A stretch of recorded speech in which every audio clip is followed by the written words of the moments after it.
તો જય માતાજી મિત્રો, આજે આપણે ફરીથી એક નવી રેસીપી લઈને આવ્યા છીએ અને રેસીપીની અંદર એવું છે કે આપણે બનાવવાની છે દહીં મરચાની મસ્ત મજાની ચટણી। અને મિત્રો ત્યારે શિયાળો ચાલુ છે એટલે આપણે અવારનવાર રેસીપીના વિડીયો લઈને આવતા રહેશું।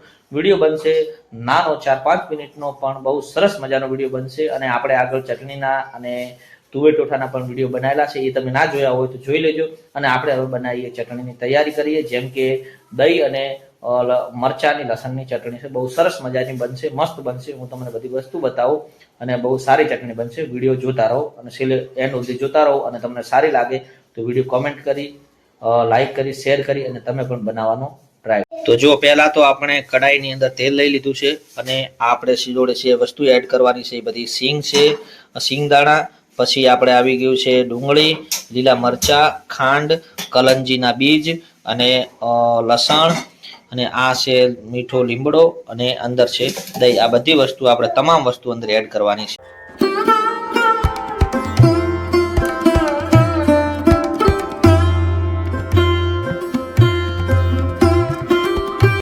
તો આપણે તેલ મૂકી દીધું છે ગરમ થવા માટે। જેવું તેલ આવે એટલે તરત જ આપણે મીઠો લીમડો નાખી દેવાનો છે અંદર। મીઠો લીમડો નાખી દીધો છે, મીઠો લીમડો મિક્સ થઈ જાય એટલે હવે આપણે મરચાં એડ કરી દીધા છે। મરચાં એડ થાય એટલે હવે થોડું એને હલાવતું રહેવાનું એટલે મરચાં એકદમ શેકાઈ જાય અંદર। હવે આપણે નાખવાની છે સૂકી ડુંગળી।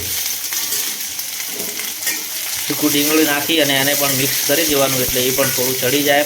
હવે આવશે સૂકું લસણ, એને પણ મિક્સ કરી દેવાનું છે એકદમ।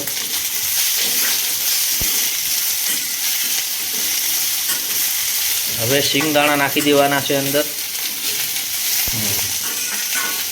અને હવે કલંજીના બીજ પણ નાખવાના છે અને ખાંડ નાખવાની છે। ખાંડ શું તમારો સ્વાદ બેલેન્સ રાખે એટલે, કારણ કે આ બધી વસ્તુ તીખી થશે અને દહીં કદાચ તમને ખાટું હોય તો ખાંડ છે સ્વાદને બેલેન્સ રાખે, એટલા માટે તમે ખાંડને યુઝ કરી શકો છો, ફરજિયાત નથી ખાંડ યુઝ કરવી। અને સ્વાદ પ્રમાણે મીઠું યુઝ કરવાનું થાય છે આમાં, તમે જેવું ખાતા હોય। આમાં આપણે સૂકા લાલ મરચાંનો યુઝ બિલકુલ નથી કરવાનો।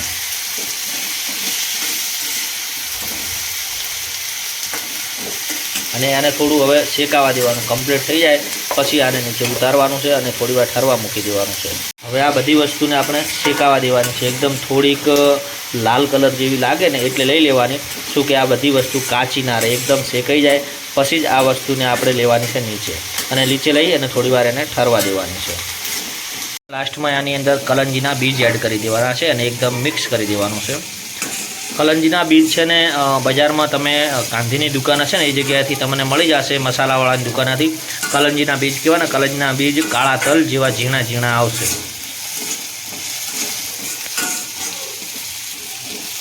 તો જુઓ મિત્રો, હવે આનો થોડો કલર ચેન્જ થઈ ગયો છે એટલે આપણે આને હવે ગેસ બંધ કરી અને આને થોડી વાર હલાવી અને ઠરવા દઈશું।